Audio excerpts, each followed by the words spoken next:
You're listening to a podcast of Reelblack Radio with Mike D and Steph Renee. Fridays 11 a.m. till noon on 900 AM WURD and 900 AM WURD.com. I was saying earlier this week, Mike, that it's a shame that we've been closing pools early because we don't have trained, lifeguards to stay at these pools. And we have a film, Pride that talks about Philadelphia's history in being able to train young people from our inner city areas to be competitive swimmers. And of course, they can go on to take that training to be lifeguards and keep these pools open as long as possible for the benefit of the community. So to see what kind of straits we're in now with the fact that schools with pools are closing and all of this, it's crazy. It's sad. What we value and what we don't value. I've been watching the Olympics all week, and it's sort of like, geez, what am I doing with my life? Here these people, they're like extremely discdisciplined and in their 20s. You've got your passions, they have theirs. We all work in our own lane. Yeah, but they're getting coaches. They get to go. They bust up bathrooms. They get to do all kinds of stuff. I'm You're gonna save that till noon. Yes, exactly. Because I can't. It makes me so angry that it's not productive. But our guest is on the line, so please feel free to introduce him to our audience. Yeah, no, this will be a fun show because back again. We talked to this gentleman a few weeks ago. Is a local comedian. I hate the word local because he's world renowned. In my view, and he is the host of a new bi-weekly epic comedy showcase at the Raven Lounge. With us on the line is Chris Cotton, comedian Chris Cotton. Hey, Chris. Hey, Chris. Welcome back to Word. What's up, man? How y'all doing? Good. So you're on your award tour, huh? I'm always doing something, man. Right now, you know what's funny? I've been more local now, and I'm enjoying it, and because I've been doing a lot of stuff on the low. I got that comedy show going on. It's called the Jason Comedy Series because it's running from June. July, August, September, October, November. So it's Monday nights at 8 o'clock, and it's Monday nights 8 o'clock at the Raven Lounge. Is it the price is cut off? Is it? It's $5. I'm sorry, it's $5. Nice. To see Chris Cotton Monday night. It's very cheap. $5 for Chris Cotton show. Keeping it affordable. You can even make it a date and still have money to feed her. I need to start taking more people to see Jason. And the drink specials I usually get there are pretty ridiculous. So it's worth the money. It's actually pretty worth the money. So, who's on the bill with you in the last few weeks?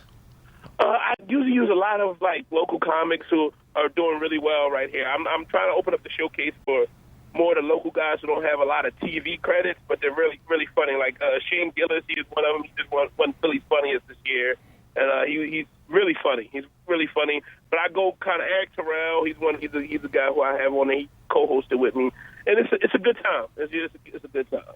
Yeah, I saw you. You didn't see me. You did a spot at Helium last week when Godfrey was there. Oh, you were there? Yeah, I just came by. Godfrey seen me. He's like, come by this weekend, so I came by. What happened to your hand? Oh, I'm sorry. Since the last time we talked, I was in a car accident in March, and it got crushed. So I've been local because of that also. But it's been a good. Like I said, I had to stay local, so now I'm kind of enjoying it. Wow. Coming with things to do. Wow. Now there's a lot going on. Have you been watching the Olympics? Oh, I've been checking them out. I've been keeping myself abreast with the Olympics. Okay. What are some of the highlights for you? See, I'm a gymnastics dude, man. Believe it or not, I'm a gymnastics guy, and in the wintertime, I'm a big fan of the figure skating. I wouldn't look like it with my face. I don't look like a big figure skating fan. No judgment. Simone Biles. Oh, dude, I'm a big. My little cousin, she does gymnastics, right? And she's like 12. Mm-hmm. So she started talking to me, and she's like, I started getting into it. I started naming people I was a Dominique Dawes fan for a few reasons, but most but I'm sitting there discussing gymnastics with her. She's like, I'm like, yeah, I know gymnastics. I look like I don't, but I know football. I know gymnastics. I know them both. All right, it's a thing. So yeah, I'm enjoying it. It's kind of weird, man. I didn't like what they did with the whole Gabby and Simone situation with talking about their hair. It really annoyed me. Because I'm sitting there as a dude who played sports. I always look at like because I told my little cousins, because like I said, she's in gymnastics. I said, how you look doing the sport has nothing to do with the sport. You're there to like better yourself and be healthy and all that stuff. The fact that they brought up her hair really it infuriated me. They talking about her edges. Yeah, they weren't that great. But who cares? Right now, she is flipping, and she's doing what she has to do. Exactly. I don't know. People need to get it together. Well, I mean, it's good that you now have this, your love for gymnastics as a building block between you and other members of your family as well, because I think a lot of people, struggle to try and figure out how to bridge gender gaps or bridge generation gaps and bring folk into the same space to talk about this stuff. I think your love of figure skating might be a bit of a harder sell, though, sir. Oh, no. Oh, you'd be surprised. My family, we're one of those weird, just extremely competitive families of anything. Uh-huh. How my love of figure skating started was through my cousins. One day, my older cousin, we were just in there watching Olympics, and figure skating was on, and we just started watching it, and we had to pick somebody who we wanted to win. Then after that, it got ugly. It just got ugly, and it started and got real competitive. My dad showed up. He's like, what are y'all watching figure skating for? 20 minutes later, we're all there watching figure skating. That's just how it is. That's how family gets. There is no sex. It doesn't even matter. It's about competitive sports. We just want to win. Somebody has to win. That's right. Well, see, I'm familiar. This is the reason why my family no longer plays Monopoly during the holidays, because they would turn into marathon sessions and people would get cussed out, and it wasn't pretty. It was not full of holiday cheer. So we had to stop it. The categories gets pretty ugly in my Monopoly, I'll be honest with you, I tend to win, so I don't know how ugly it gets. I'm not on the losing side of Monopoly. I have no idea what happens. You must not have people in your family that cheat and steal from the bank. Oh, no, yeah. We got people. Everybody's pretty honest with the bank. It gets ugly. It gets bad because I like to, listen, if you're on your way out, I'll make deals with you. I don't want you to sell your stuff back to me. Give it to me. But, hey, I got your back. Let me give you $500, and we can just settle out. You don't have to pay me the money you owe me. Just give me your property. You know what I mean? I understand the rules of the game. But taboo also gets pretty ugly, but categories gets really ugly. Literally one year, I remember it was the letter was E, and it was tools was on the list that we had, and I put easel, and that turned into a full-blown argument. Somebody was like, well, easel is a tool. I said, if you're a painter, you need an easel because it's your tool as a painter, and pretty much no one got cussed out. Was alcohol involved? That's the thing that's funny about my family. We don't drink. This is all no drinking, no smoking, just for aggression. Like, South Philly, old school South Philly family, and it gets ugly. Like, they're all Christians. Nobody's cussing at each other, but it gets. I mean, me and my cousin, we were about to fight. But other than that, that's just how our family rolls, though. That's nothing. That is nothing. So it's the thing. That's the rule. Well, speaking of winners, you also got Michael Phelps and Usain Bolt breaking records this Olympics. I love it, man. I love watching Usain run. He just doesn't even. At this point, he's not even acting like he's slow. I think he's the kid from The Incredibles, like a black person. He's literally playing. He's taking whatever spot he wants. You sit there running like, it's time for me to get a goal real quick. It's ugly. Yeah, you made me think about the track meets at the end where they're like, slow down, make it competitive. Number two. Okay, cool. That's good. It's ugly. He's running. He's talking to the guy. Yeah, how you doing? Yeah, I know. And that's in the qualifiers. Yeah. He's chit-chatting. And I'm like, this isn't even fair. Well, now, Ellen took heat because she photoshopped a picture of her on Usain's back. Did you see that? I've seen the picture, and you know what's fun? It's just bad timing. Personally, I like Ellen. I'm a bit of an Ellen fan. It's just bad timing, man. When everything happened in race or ethnicity-wise, however you want to break it down, it's not good timing. I think it's funny, but it's just not good timing. Yeah. But I'm going to be honest with you.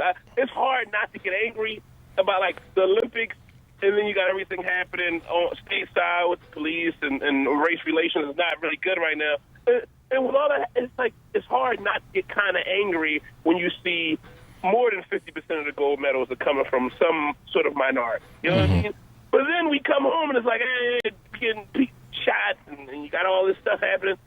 And you know what I said on stage the other night? It was at an open mic. Because I was angry about something I seen on Facebook, which I should never go on.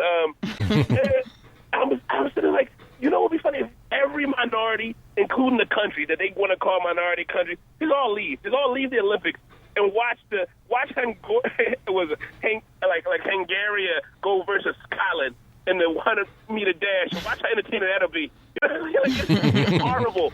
No one wants to watch this. No one wants to watch. Like, think about it. It seems like every culture that, I don't know, England sending black people. Everybody, the UK, everybody is black and all the fun stuff to watch. Yeah, I was going to say, except for Diane Skipper. I don't know what she has in her background. But watching her out there running with all those other brown bodies, I was like, she better work. You do. I said it. I was like, the fastest white male runner couldn't beat the slowest white male runner in a 100-meter dash could not beat the fastest Jamaican runner. In a 100-meter dash, woman. Yes. Not even now.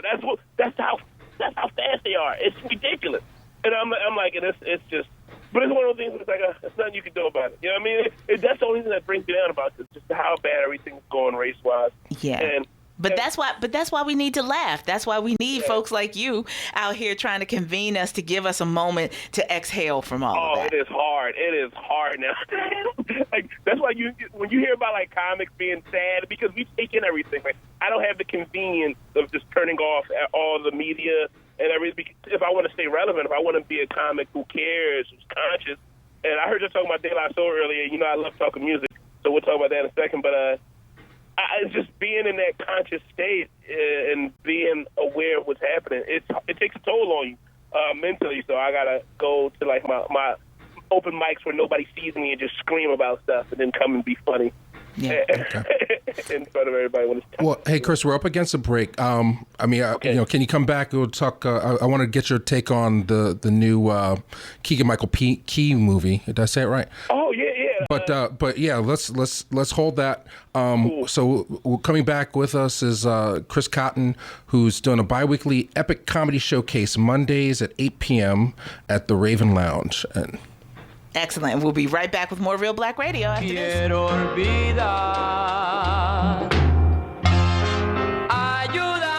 That comes at you courtesy of the soundtrack for the new Netflix original series, The Get Down. That is Salsero, the late great Salsero, Hector Lavoe, with the song Gelio.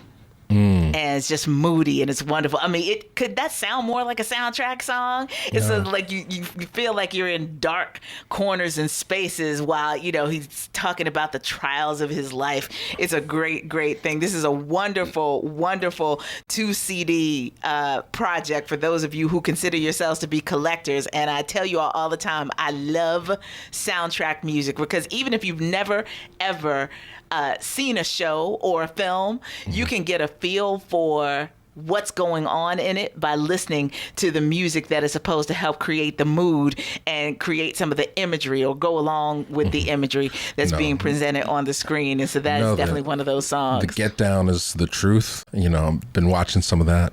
Yeah, I haven't had a chance. I'm going to do it this weekend, though.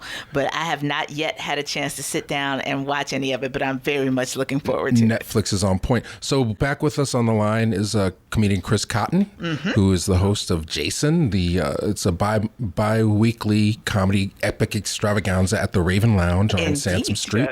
You had one last Monday, so I guess it'll not this Monday, but the following Monday, the 5th, will be the next show. Are you a Netflix and chill person? You go out and see the movies in the theater? I like to go to the movies still, man. It's something about that. I grew up on that. That's what I like.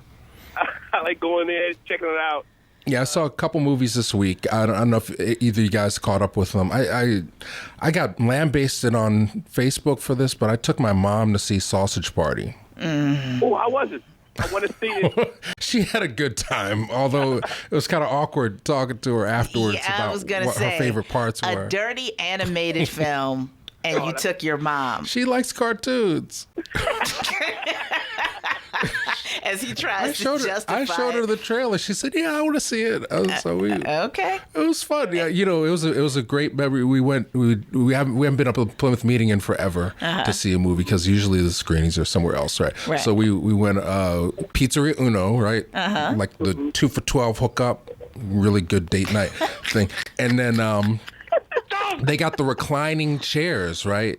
So like you got all kinds of leg room. Yeah. This is like so big folks. That's where I saw Zootopia, and I was literally reclined and cracking up laughing. So yes. How was Zootopia? I'm hearing okay things. You didn't see Zootopia when it was in theaters, Mister? I like to go see films in theaters.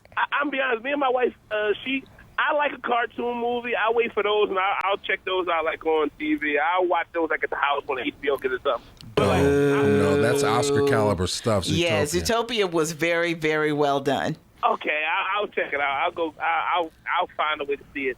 No. I don't know. Like I went to go see we go see goofy stuff. Me and my wife meet with Dave and Mike and go to the wedding. That was funny. That was funny to us.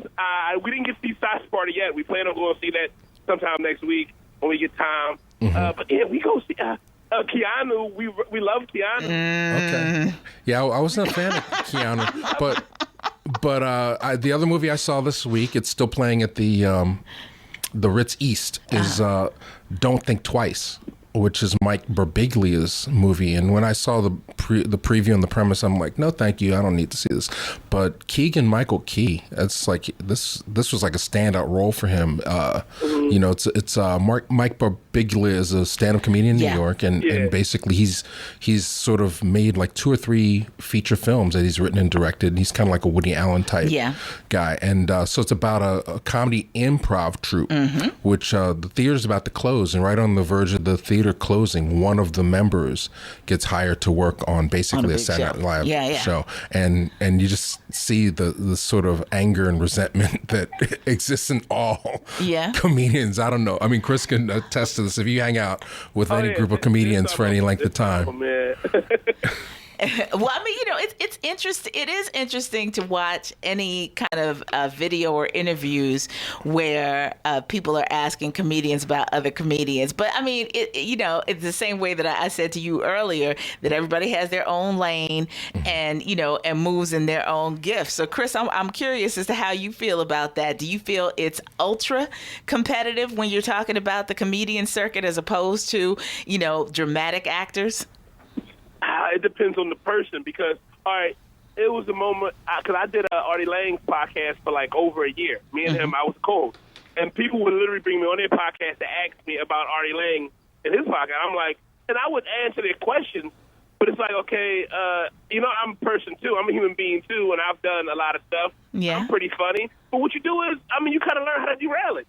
If you're smart, if you're a good entertainer, you learn how to derail it and make it about yourself. That's where, if you're narcissistic enough, you figure it out. Right. And that's what I've learned. I've learned to just figure out how to be the narcissist I need to accommodate my needs while being broader to talk about somebody else. So it doesn't bother me as much. A healthy dose of narcissism is kind of necessary to be a stand-up comic, though, don't you think? Yes. The problem with me is the trade-off with my personal problem is I don't really have enough, but I'm learning, because I'm super humble. This is where I was just raised nice, so I'm super humble about anything I'm doing and all that. Like, I'm so secretive. Like, I'll do stuff, and then out of nowhere, people are like, Chris, you did that? I'm like, yeah. If I literally showed you my resume, you was like, I didn't know you did all this stuff. I'm like, yeah, I know. I don't talk about it. And I'm just, I don't know. Some comics are great at it. Like, some people like to just shout out on the rooftop what they done, and I'm like, I wish I had that in me. Sometimes, every now and then, I wish that was in me. But it'll be out. It'll work out. You know what I mean? Yeah.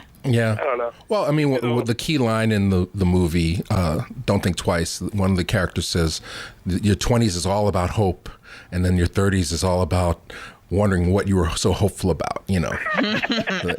So you know. I mean, that's depressing. There's a lot. Well, some people are going to get ahead, and then. You know, I don't want to give any spoilers away, but I thought the ensemble was great and the writing was on point. Some people have criticized the ending as being very Hollywood, but it rang true as somebody who's an artist who's seen other people go ahead and other people slip by, and then you know, it's not nothing's ever fair. Like sometimes the people that get it. But how do you measure? It's creatively. How do you measure fair? I mean, because there are always going to be people around you who are super duper talented, and not everybody is either mentally or emotionally prepared for a certain level of success. And some people don't necessarily strive for it because there are trade-offs about how you live your life on a day-to-day level that you have to make in order to be that visible, that accessible or inaccessible. You know what I mean? So there's a lot to be said for that. Chris? You know what? People don't want to accept who they are. This is the thing. I've accepted a long time ago. Not that I could, and this is the guy's honest truth. I was on that lane to be a famous face, and I realized while I was on that lane, I didn't want it. So because that's not me. I don't really like to be that guy where I go into a Starbucks, people are like, hey, you're that guy. And it's really annoying to me, and it makes me very uncomfortable. So what I did was I took a lot of roles in the back. I took and not in the back instead of productive. Like I realized what I wanted to do. I want to do more community stuff. I want to do more things like, okay, one of the things I'm doing, like that's why I love when y'all talk about music. Like I decided, because I know how to do production, I decided to make a rap DVD because no one's done one in a long time. So I'm going out by myself with my own camera, and I just go record rapping. Yeah. That's something I do on my own project. It's like one of those things like, people always look at like, well, how can you just do that? Easy, just do it. I have the means. I'm cool with editors. I know an editor who's going to edit it for me already. All I got to do is go film it. You know what I mean? It's stuff I do. I just do it. I wake up one day and I say, that's what I want to do, and I'm happy. But then there's going to be a moment where I have to take the next step, which I'm also doing in the background. Nobody knows what I'm doing, but that's the way I like to move. And people got to accept that when you make that decision to be quiet about it, and no one knows. Remember, no one will know. Right. Then when the time comes, you want it to be known, you will. And artists have to realize that it's not. No one makes that decision for you. And I think in this movie, it kind of tells you that you make that decision. Yeah, well, one thing that's made very clear in the movie is that 90% of it is just showing up.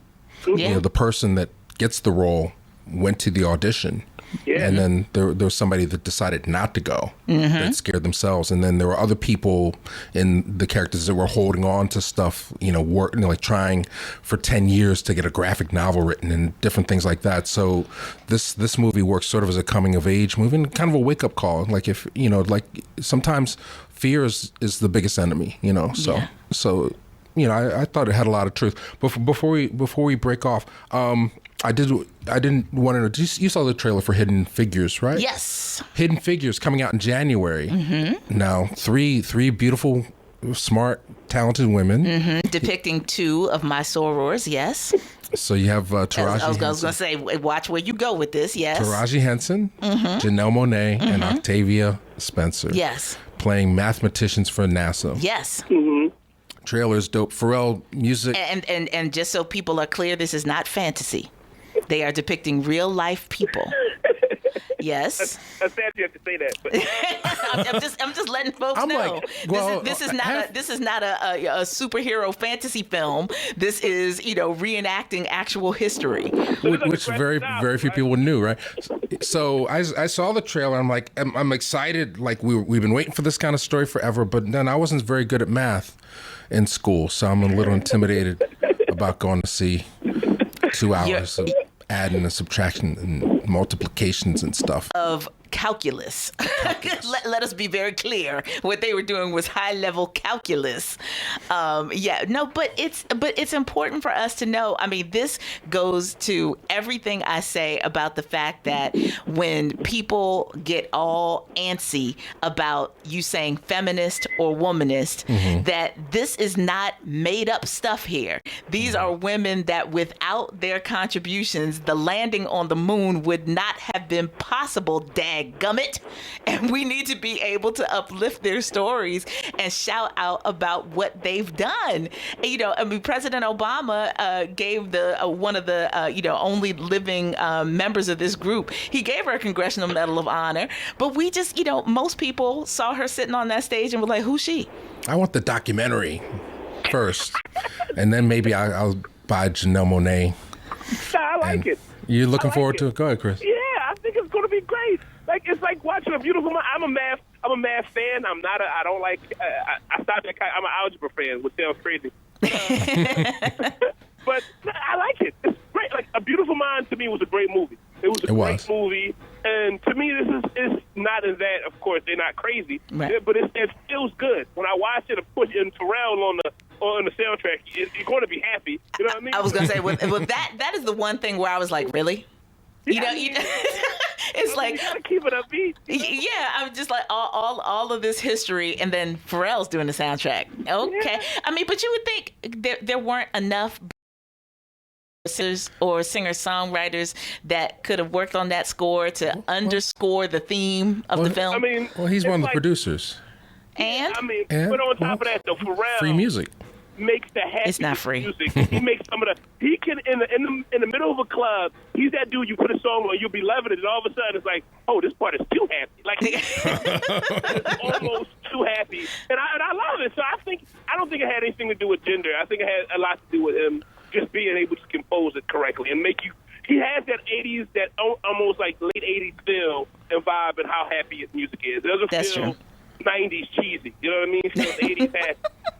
80s happy made way to 90s cheesy. Okay, I'll keep that in mind. It transitions. He makes good music. That was coming out of the 90s. Well, you're a hip hop fan. When he did the song with the Clips, I almost wanted to go out and deal some drugs. It was so good. That's all it was. He's not lying. It was that good. I was gonna say, wait, but we both know Mike. Can you imagine Mike on the corner? Mike being a corner boy? Well, not at all. I'll have the Pharrell on. I'll be like, what you need? Nah. Little Yachty on. Nah. I'll be like, hey. Nah. Nope. Oh, gosh. Not even. Little Yachty. So bad. The music is so bad right now. On the behind the scenes, believe it or not, in Philadelphia, I am helping out as much as I can. I am literally. That's why I wanted to do the DVD I did. I'm literally going around just finding. Because it's a conscious rap DVD, which a lot of people, when I say that, they're like, so I can't curse? I'm like, please learn words. If you're going to be a rapper, learn words. Conscious does not mean clean. It just means something's in it. Give me some substance. You know what I mean? Right. And that's the problem with music. It's just no substance. I mean, of course, we also know they're keeping the substance out of music. They don't want it to help anything. They just want everybody to make money off of it. That's cool. All right, So Chris, we got another break. We're gonna let you go because I got a quick rundown of news. But where can people find you? Where can folks find out about this show? I would say go Cotton215 on Instagram, Twitter, Facebook. Mostly, I'm on Facebook more than anything. I kind of don't like anything else. But please check me out. I usually try to keep y'all posted on anything I'm doing, and I'm working on a lot of stuff secretively because I'm crazy. But hopefully by October, I'll be back on here promoting things I have to sell and everything else. Okay, well, I'll definitely be down on the 5th. I believe I'm in town. Cool. September 5th is the next show, Raven Lounge. It's Labor Day. It is? Okay, well, it's a Monday the 5th. All right, well, I definitely ain't got nothing to do Labor Day. I'll come out. And go laugh with Chris Cotton at the Raven Lounge. All right, thank you, Chris, for taking the time. Man. Yes, and good luck with your hand, man. Oh, yeah, I've got to go to a doctor's appointment now. All right. They're working it out. All right. Okay. All right. Take care, Chris. Be good, Steph. You too. And with that, ladies and gentlemen, we'll take our next commercial break and come back with more news and information here on today's edition of Real Black Radio, part of the Mojo on 900 AM WURD. Stay tuned. Step with the record. Step with the record. It is the 7 Minutes of Madness cold cut remix of Eric B. and Rakim's Paid in Full, courtesy of the movie soundtrack of the film Brown Sugar, written by Mike Elliott. As you know, we were struggling to remember his name last week, but you know, the Philly connection is certainly there, and you know that we're missing that in a lot of contemporary hip hop, man. That's why people feel but they feel so connected, most people, to the Get Down, because for those people who have lived through watching the evolution of hip hop, that's what used to make people feel good about putting on the clothes, about learning how to do graffiti, about being a part of the culture, where now it's, you know, shrunk down so much to being so much more just about the music and not anything else around it. I mean, there's just so much going on in the Get Down. You know, first is like the political, all the details, they got it right. And then you have young actors in there, you know, playing. It's like, for me, it's empowering, you know, and Latina actors, actresses, just just on so many levels, you see yourself, and that's something that you don't always get. But that's why we have this show to remind people of the places where you can see themselves. I would love to know what kind of conversations Will Smith has had with Jaden now that Jaden has done this series. The Get Down? Yeah. I don't know. That could be in terms of like bonding. Yeah, I mean, just like father son. More of a, and not to say that Jaden didn't have it before he began this show, but now that he's playing a young man around the advent of hip hop's commercial success, and the fact that the lifestyle that he has is how his father evolved from being a hip hop artist to being an actor and sort of this global phenomenon. You know, it's just got to be very interesting to be able to put that in perspective. Yeah, it's like the changing of the guard. I mean, you see that also with Ice Cube and his son. And yeah. They're well, and then before the precursor of all that was Master P and his son. Boo. Whatever happened to him. So, well, you have a lot of father-son rap legacy dynasties. I was going to say, because Romeo, I mean, you know, if we're really going to be real about it, there are people who see Romeo as an actor far more than a rapper and don't even necessarily know about his father's beginnings with the label, other than, you know, him kind of resurrecting that now that his father's basically handed it over to him. Just, you know, all interesting. Right, didn't mean to get you started.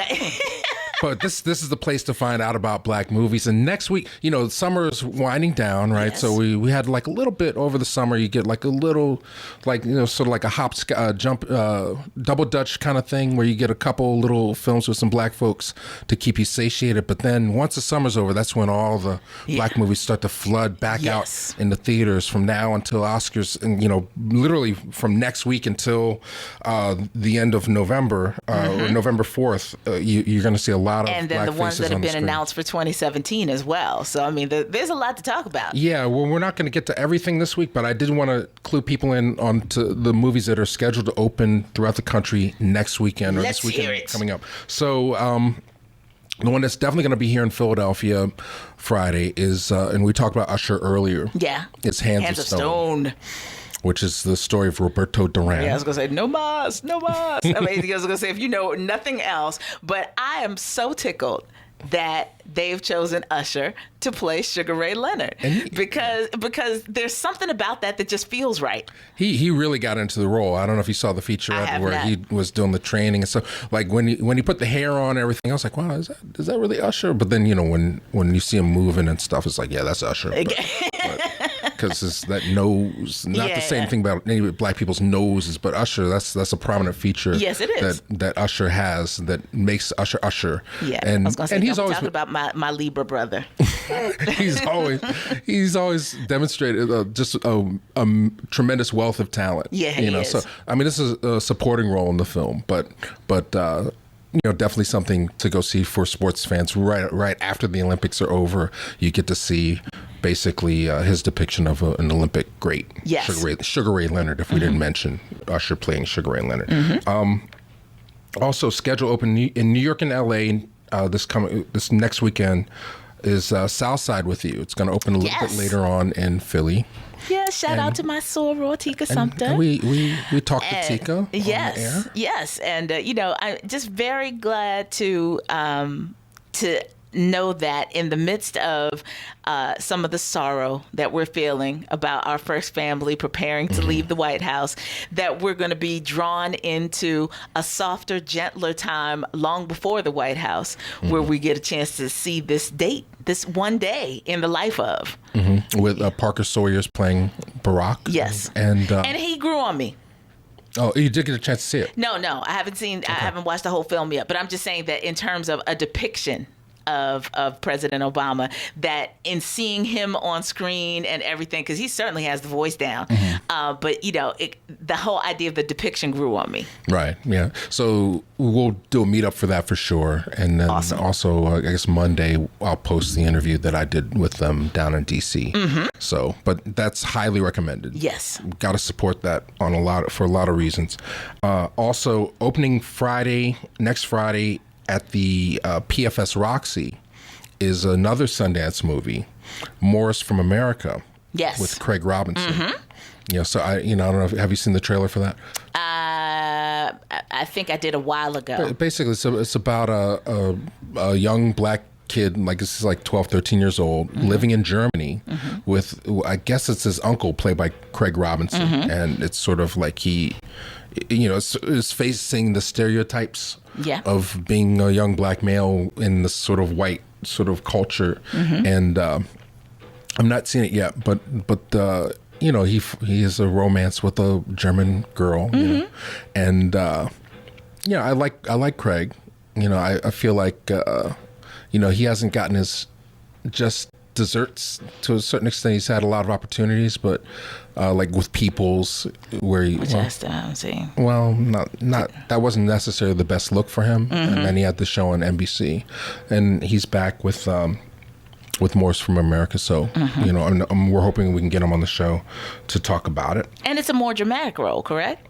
Well, he's the comic relief. I mean, it's a coming of age film, set in Germany. So there's a lot of comedy. I mean, it's sort of, if you had to pigeonhole, I'd say it's like Everybody Hates Chris set in Germany or something like that. So definitely appealing to young people. And I guess I'll throw another one in. While we're talking about coming of age movies, there's a movie coming out September 9th called Kicks, which premiered at Tribeca, and the director's a young brother. I guess he is biracial brother from Oakland, same age roughly as Ryan Coogler, friends with Ryan Coogler, named Justin Tipping.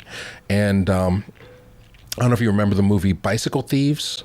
It's an Italian neorealism movie about a kid whose bicycle is stolen, set in like 1940s post-war Italy. So that was his inspiration to tell a story about a young man who gets his Air Jordan stolen. And throughout the course of a day, he's got to recover them and face up to the thugs that stole them and all kinds of stuff. So, visually stunning. Visually, it does go into the gangster motif. Again, it's set in Oakland. But there's from the trailer, I'm judging all this, a mix of casting looks great. I'm looking forward to that one. I'm hoping it comes to Philly. And then the last thing I guess I'll talk about is When the Bow Breaks with Morris Chestnut and Regina Hall.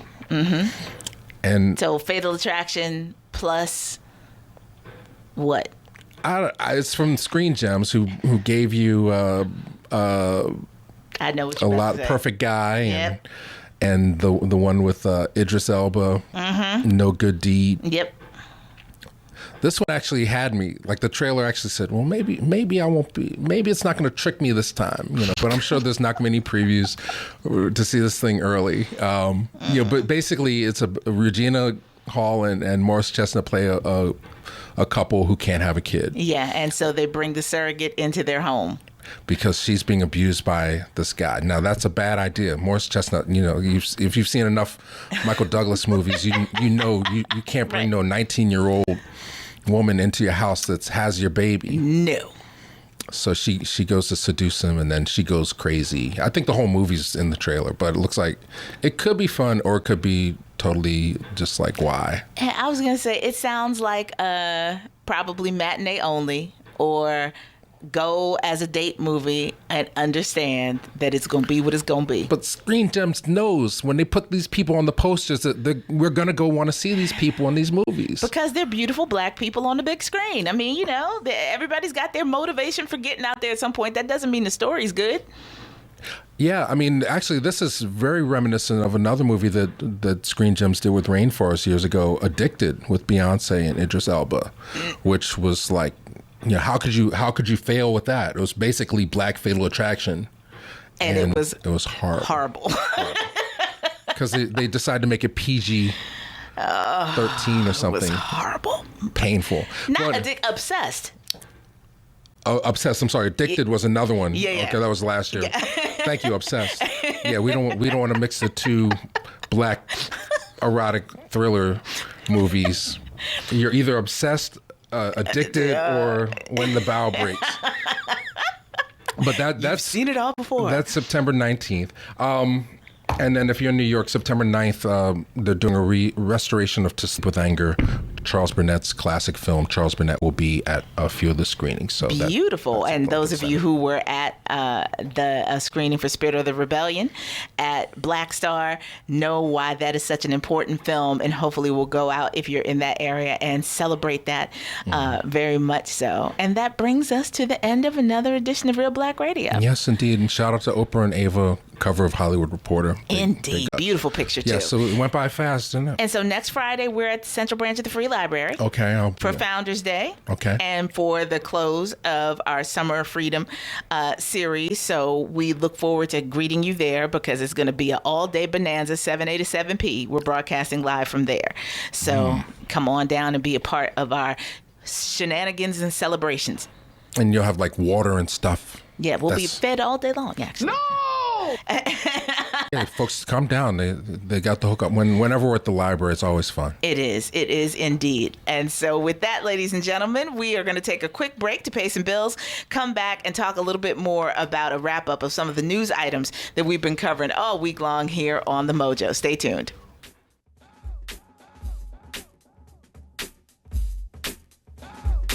You've been listening to a podcast of Real Black Radio with Mike D and Steph Renee. Fridays 11 a.m. till noon on 900 AM WURD. And 900 AM WURD.com. Follow us on your favorite social media like Instagram, Facebook, and Twitter for up-to-date information at 900 AM WURD and at Real Black.